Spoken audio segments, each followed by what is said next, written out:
Yay mövsümü başlayandan dənizdə boğulma halları hər ötən gün artmaqdadır. Əsasən də bu bədbəxt hadisələr dənizin qeyri-çimərlik və nəzarət olunmayan ərazilərində baş verir. Təkcə ötən gün dənizin Mərdəkan ərazisində 3 nəfər boğulub. İstirahət üçün üst tutduqları dəniz onların həyatını yarıda qoydu. Geriyə yalnız bu geyimləri qaldı. Görmüşdük cəmaatı gözümüzlə. Saçı gördük. Harda batırdı onu deyəndə bir dənə. Dəniz ötən gün daha 3 can aldı.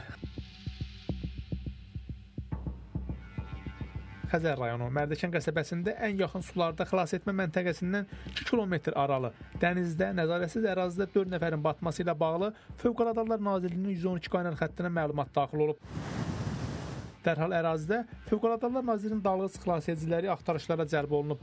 Xilas etmə əməliyyatı nəticəsində Rasim Məmmədov və qızı Aytən Məmmədova xilas edilib. Dənizə bu ərazidən girmək həm təhlükəlidir, həm də qadağanedici lövhə var. Ancaq buna məhəl qoymayan bir ailənin 4 üzvü ötən gün bu ərazidə istirahətə gəliblər.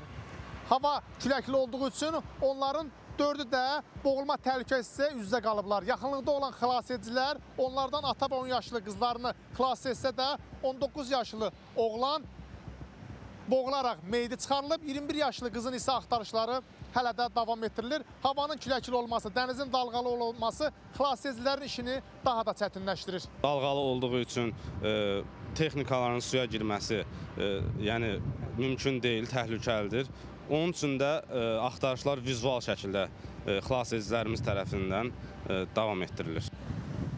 Dənizin Mərdəkan ərazisində ötən gün daha bir boğulma hadisəsi baş verib. Ötən gün Mərdəkan ərazisində qeyri-çimərlik ərazisinin daha bir boğulma hadisəsi bu hissədə baş verib. Hansı ki 4 gənc havanın küləkli olmasına baxmayaraq qeyri-çimərlik ərazisindən dənizə daxil olublar. Onlar sahilə çıxsalar da 16 yaşlı Vüsal adlı gənc yenidən dənizə daxil olub. İkinci dəfə suya girəndə dalğa çəkib. O biri qardaşı ilə qohumu qolundan tutublar. Mənim bacım oldu orada olub.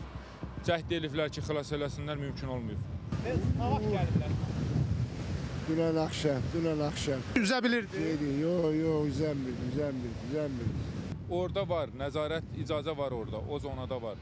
Elə ki, belə deyim də, neytral zona ilə icazə olan zonanın arasında çimiblər. Yəni, bunlar belə deyim, 5 addımlığına keçiblər. Hazırda 16 yaşlı Vüsal Hümbətovun batdığı ehtimal edilən istiqamətlərdə axtarışlar davam etdirilir. Və bir daha əhaliyə müraciət etmək istəyərdik ki, küləkli havada, dalğalı dənizdə çimərliklərə gəlmək, xüsusən də qeyri-çimərlik ərazilərindən istifadə insanların həyat və sağlamlığı üçün təhlükəlidir. Hər il dənizin qeyri-çimərlik ərazilərində onlarla insan boğulur. Fövqəladə Hallar Nazirliyindən verilən məlumata görə təkcə çimərlik mövsümü başlayandan bugünkü tarixə kimi 25 nəfər dənizin qeyri-çimərlik ərazilərində boğulub, 13 nəfər isə xilas edilib. Rəşad Vəkiloğlu, Nadir Zəllov, Space xəbər.